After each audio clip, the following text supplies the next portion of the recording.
जनक जी के बाग में अलबेला रघुवर आयो जी। राजा जनक जी के बाग में अलबेला रघुवर आयो जी। राजा जनक जी के बाग में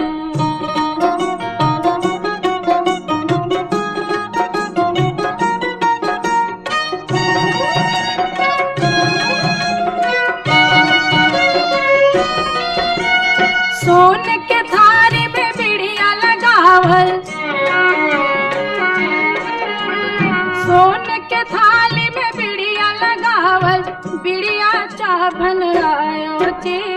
राजा जनक जी के बाग में अलबेला रघुवर आयो जी।